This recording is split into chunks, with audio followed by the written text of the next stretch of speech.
இன்னைக்குப்பா நம்ம வந்து high protein breakfast செய்ய போறோம். வெயிட் லாஸுக்கு நம்மளுக்கு வந்து ரொம்ப யூஸ்ஃபுல்லா இருக்கும். இப்பப்பா நம்ம வந்து வெயிட் லாஸ் முருங்கை ரொட்டி செய்ய போறோம். வாங்க எப்படி செய்யலாம்னு பார்ப்போம். இப்போ அதுக்கு தேவையான பொருட்கள் இப்போ நம்ம சாப்பர் வச்சுக்குருவோம். இன்னும் வெங்காயம் 10 வெங்காயம் இப்படி ரெண்டு ரெண்டாக கட் பண்ணி போட்டுக்குருவோம். இன்னும் வெங்காயம் வந்துப்பா உடம்புக்கு ரொம்ப நல்லா குளிர்ச்சி தரும். ஹீட்டான உடம்ப நல்லா குளிர்ச்சி தரக்கூடியது சின்ன வெங்காயம். வெயிட் லாஸுக்கும் நல்லா ஹெல்ப் பண்ணும்ப்பா. பூண்டு பல்லு ஒரு 5 போட்டுக்குருவோம். 1-2 நறுக்கி போட்டுக்குவோம் வெங்காயத்தோட. இப்போ அரை கேப்சிகம் குடமிளகா எடுத்திருக்கேன். இதையும் நம்ம இதில் நறுக்கி போட்டுக்குருவோம். இப்போ இதை வந்து மூடி போட்டு சாப்பரில் இழுத்துக்குருவோம். இப்போ நம்ம சாப்பரில் அடிச்சாச்சு. பார்த்தீங்களா எவ்வளவு பொடிசா எவ்வளோ மெல்லிஸா நம்மளுக்கு வந்திருக்கு. சாப்பர் எல்லா இடத்துலையுமே கிடைக்கிதுப்பா. ஆன்லைனில் போட்டால் கூட உங்களுக்கு கிடைச்சிரும். இப்போப்பா இதை வந்து நம்ம ஒரு பவுலில் இதை மாற்றிக்கிடுவோம். இப்போப்பா கோதுமை மாவு எடுத்திருக்கேன். ஒரு சின்ன கப்பு நம்ம குழம்புலாம் ஊற்றிவோம் இல்லையா, அந்த கப்பில் 1 கப்பு கோதுமை மாவு எடுத்திருக்கேன். இதில் போட்டுக்குருவோம். இந்த அளவுக்கு சின்ன கப்பில் நம்ம கோதுமை மாவு போட்டுக்குருவோம். கடல மாவு ஒரு 2 ஸ்பூன் போட்டுக்குருவோம். கடல மாவு 2 ஸ்பூன் போட்டிருக்கோம். கடல மாவில் ப்ரோட்டீன் இருக்குப்பா. 1/4 ஸ்பூன் மஞ்சப்பொடி போட்டுக்குருவோம். 1/4 ஸ்பூன் மிளகாப்பொடி போட்டுக்குருவோம். ஒரு 1/4 ஸ்பூன்ப்பா மிளகு பொடி போட்டுக்குருவோம். மிளகு பொடியும் மஞ்சப்பொடியும் போடும்போது நம்மளுக்கு வெயிட் லாஸுக்கு நல்லா நம்மளுக்கு இது வந்து நல்லா ஹெல்ப் பண்ணும்ப்பா. ஜீரண சக்தியும் கொடுக்கும். நல்லா நம்மளுக்கு வெயிட்டை வந்து நல்லா குறைக்கக்கூடியது. கொஞ்சம் ஒரு 1/4 ஸ்பூனு ஓமம் போட்டுக்குருவோம். ஓமத்தை இதில் கையில் வச்சு நல்லா தேய்ச்சி விட்டு போடுவோம். ஓமம் வந்து வெயிட்டை நல்லா குறைக்கக்கூடியது. ஓமம் நல்ல ஜீரண சக்தியும் நல்லா கொடுக்கும். நல்லா சாப்பிட மேத நல்ல ஒரு ஃப்ளேவரும் நம்மளுக்கு கிடைக்கும். தேவையான அளவு உப்பு போட்டுக்குருவோம்ப்பா. இப்போப்பா ஒரு கேரட்டு, மீடியமான கேரட்டு நல்லா கழுவிட்டு தோலை சீவி வச்சுருக்கேன். இதை இதில் துருவிக்கிடுவோம். இப்போப்பா கொஞ்சம் 1 இன்ச்சு இஞ்சி எடுத்துக்கிடுவோம். கேரட்டை துருவியாச்சு. இஞ்சியையும் துருவி போட்டுக்குருவோம். உங்களுக்கு இதுலேயே எல்லாத்துமே கிடச்சிருது.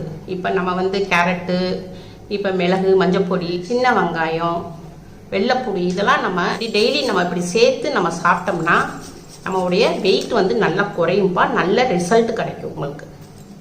இப்போ இஞ்சியெல்லாம் உங்களுக்கு நல்லா சேர்த்துக்கிட்டே இருந்தோம்னா நல்லா வந்து உங்களுக்கு வந்து கெட்ட கொழுப்புகள் வந்து சேராதுப்பா. உங்களுக்கு கெட்ட கொழுப்புகளை வந்து உங்களுக்கு வெளியேற்றிடும். இப்போ இஞ்சியை துருவி போட்டாச்சு.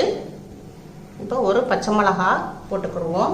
பச்சை மிளகா வேணும்னா போடுங்க, வேணாம்னா விட்டுருங்க. சின்ன பிள்ளைய பச்சை மிளகா சாப்பிடலைன்னா பச்சை மிளகாவை கட் பண்ணிடுங்க. இப்போ கொஞ்சம் கொத்தமல்லி இலையை பொடிசாக நறுக்கி போட்டுக்கிடுவோம்ப்பா. இப்போ நம்ம வந்து முருங்கை எல்லாம் எடுத்துருக்கேன்ப்பா. நல்லா கழுவிட்டேன். இப்போ இதையும் நம்ம கொஞ்சம் பொடிசாக நறுக்கிக்கிடுவோம். அப்படியே முழுசாக போட்டால் உங்களுக்கு சப்பாத்தி போடும் போது திரண்டு மேலே வரும். அதனால் கொஞ்சம் பொடிசாக நறுக்கிக்கிடுவோம். கொஞ்சம் நம்ம பெருங்காயப்பொடி போட்டுக்கிடுவோம். நம்ம வந்து கடலை மாவு சேர்த்துக்கோம்லப்பா, ஜீரண சக்திக்கு பெருங்காயப்பொடி போட்டுக்கிடுவோம். இப்போ எல்லாத்தையும் இதை மிக்ஸ் பண்ணுவோம்ப்பா. சின்ன வெங்காயத்தையும் நம்ம கேப்சிகம் அடித்தோம் இல்லையா, அதுலேயே உங்களுக்கு தண்ணி வந்துருச்சு பாருங்கள். உருவிட்டு அம்மா தண்ணி விடலை, தண்ணி உருவிட்டு விடலை. இப்போ அதுலேயே உங்களுக்கு மாவு போட்டதில் உங்களுக்கு நல்லா செட் ஆகிக்கிடுச்சு பாருங்கள். எதுவும் தண்ணி எதுவும் ஊற்றிடாதீங்க. அம்மா ஒரு வீட்டு தண்ணி விடலைப்பா, கரெக்டாக வந்துடுச்சு. இதை வந்து நல்லா வந்து சாஃப்டாக ஆகிறதுக்கு அளவுக்கு கொஞ்சம் நல்லா பிசைஞ்சு கொடுக்கணும். மாவு மட்டும் நல்லா பிசைஞ்சு கொடுக்கணும். மாவை நல்லா பிசைஞ்சதா மாவு வந்து நல்லா சாஃப்டாக இருக்கும். ரொட்டி போட மாதிரியும் ரொட்டியும் நல்லா சாஃப்டாக இருக்கும். இப்போப்பா நல்லா பிசைஞ்சாச்சு. இப்போ பாருங்கள் கையில் நல்ல மாவு வந்து உங்களுக்கு ஒட்டுது. இப்போ அதனால் நம்ம என்ன செய்யறோம்னா கொஞ்சம் வந்து எண்ணெய் கையில் தடவிக்கிறோம் லைட்டாக. இப்போ தடவினோம்னாக்க உங்களுக்கு வந்து கையில் வந்து மாவு வந்து ஒட்டாது. அவ்வளோதான்ப்பா, மாவு வந்து ரெடி ஆயிடுச்சு. இப்போ நம்ம ரொட்டி போட்டுருவோம். இப்போ வந்து உங்களுக்கு உருண்டை போட்டு காமிக்கிறேன். கொஞ்சம் உங்களுக்கு கையில் வந்து பிசு பிசுன்னு ஒட்டுது. அதனால கொஞ்சம் வந்து எண்ணெய் கையில் தடவிக்கிடுவோம். தடவிட்டு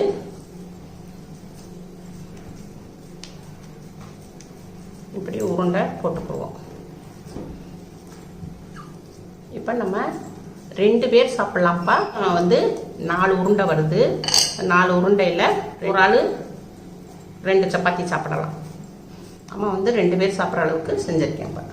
கொஞ்சம் உங்களுக்கு வந்து கோதுமை மாவுனால உங்களுக்கு வந்து கொஞ்சம் வலுவலுப்பாக இருக்குது. அதனால் நம்ம லைட்டாக கையில் வந்து கொஞ்சமாக ஒரு சொட்டு எண்ணெய் இதில் தடவிக்கிடுவோம். இப்போ வாழை இலை இருந்துச்சுன்னா வாழை இலை வச்சுக்கோங்கப்பா, ரொம்ப நல்லது. இப்போ என் அம்மா கிட்ட வாழை இலை இல்லை, அதனால நான் ஒரு பிளாஸ்டிக் இதை கவரை வந்து வெட்டி இப்படி போட்டிருக்கேன். இப்போ இது வந்து நம்ம இப்படி எண்ணெய் லைட்டாக தடவிட்டோம்னா நம்மளுக்கு சப்பாத்தி பிரட்டி போடும் அதை அப்படியே பிரட்டும் அதை ஈஸியாக வந்துடும். இப்போ இதை உருட்டிக்கோங்க, நல்லா உருட்டிட்டு இதில் வச்சுக்கோங்க. வச்சுட்டு தண்ணி நல்லா தொட்டுக்கோங்க. தொட்டுட்டிங்கன்னா நல்லா இப்படியே நல்லா தட்டிக்கிட்டே வரணும். எவ்வளோ முடிஞ்ச அளவுக்கு தட்ட முடியுமோ அந்த முடிஞ்ச அளவுக்கு தட்டிக்கோங்க. மெல்லிசா அப்படியே மெல்லிசா அப்படியே ஓரத்தில் அப்படியே தட்டிக்கிட்டே வரணும். தட்டிக்கிட்டே வந்தால் நம்மளுக்கு அப்படியே ரொட்டி சேஃப் வந்துடும். கொஞ்சம் ஓரத்தில் உங்களுக்கு இப்படி சேஃப் இல்லைன்னா இப்படி சரி பண்ணிக்கோங்க. எந்த பக்கத்தும் கொஞ்சம் உங்களுக்கு தடிமான மொந்தையாக இருக்கோ அந்த பக்கத்தில் நீங்கள் தட்டி விட்டுக்கோங்க.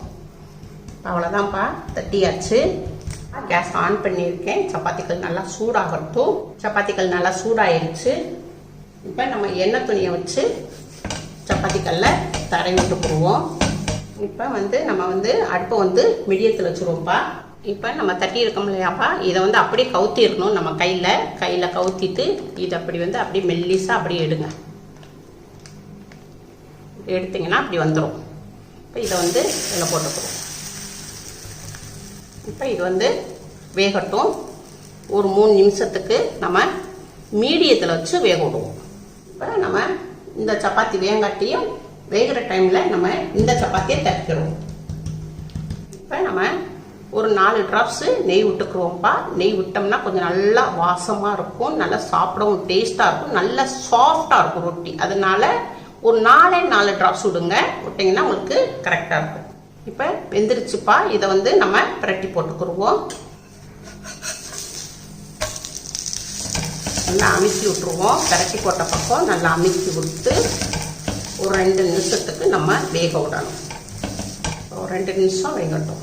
இப்போ 2 நிமிஷம் இப்போ நம்ம வேக வச்சுருந்தோம். நல்லா வெந்துருச்சுப்பா. அதனால் இப்போ நம்ம எடுத்து பிளேட்டில் மாற்றிக்கிறோம். நல்லா சாஃப்டாக நல்லா வந்திருக்குப்பா. நல்லா சாஃப்டாக இருக்குது. இப்போ வெயிட் லாஸு ரொட்டி ரெடி ஆயிடுச்சு. அவ்வளோதான்ப்பா, ரொட்டி ரெடி ஆயிடுச்சு. நீங்கள் இந்த மாதிரியே நீங்கள் இப்படி டெய்லி இப்படி செஞ்சு சாப்பிட்டீங்கன்னா உங்களுக்கு வெயிட் நல்லா குறையும்ப்பா. நல்ல ரிசல்ட் கிடைக்கும். எல்லாருமே சாப்பிடலாம். சின்ன பிள்ளைகளுக்கும் கொடுக்கலாம். நல்லா ஹெல்த்தியாக நம்ம செஞ்சுருக்கோம். இதே மாதிரி சின்ன பிள்ளைகளுக்கும் கொடுங்க. நல்ல பிள்ளைங்க நல்லா ஹெல்த்தியாக வளருவாங்க. வெயிட் லாஸில் இருக்கிறவங்க, டயட்டில் இருக்கிறவங்க, சுகர் பேஷண்ட்டு எல்லாரும், பெரியவங்க சின்னவங்க எல்லாருமே சாப்பிட்லாம்ப்பா. ரொம்ப ஹெல்த்தியானது. செஞ்சு சாப்பிட்டீங்கன்னா உங்களுக்கு நல்ல வெயிட் குறையிறதுக்கு ரிசல்ட் கிடைக்கும்ப்பா. ரொம்ப சாஃப்டாக இருக்குப்பா ரொட்டி. உங்களுக்கு ரொம்ப ரொம்ப சாஃப்டாக, பார்த்தீங்களா எவ்வளோ சாஃப்டாக இருக்குன்னு பாருங்கள். இது சுட சுட சாப்பிடுங்க. சுட சுட சாப்பிட்டாதான் ரொம்ப டேஸ்டாகவும் இருக்கும், ரொம்ப சாஃப்டாகவும் இருக்கும். இப்போ அம்மா வந்து தக்காளி சட்னி வச்சுருக்கிறேன்ப்பா. நீங்கள் வந்து சாம்பார், உங்கள் வீட்டில் என்ன கிரேவி செஞ்சுருக்கீங்களோ, குழம்பு செஞ்சுருக்கீங்களோ, இல்லை சட்னி வச்சு தொட்டு சாப்பிடுங்க. ரொம்ப டேஸ்ட்டாக இருக்கும்ப்பா. அம்மாவுக்கு லைக் பண்ணுங்கள், ஷேர் பண்ணுங்கள், சப்ஸ்கிரைப் பண்ணுங்கள்.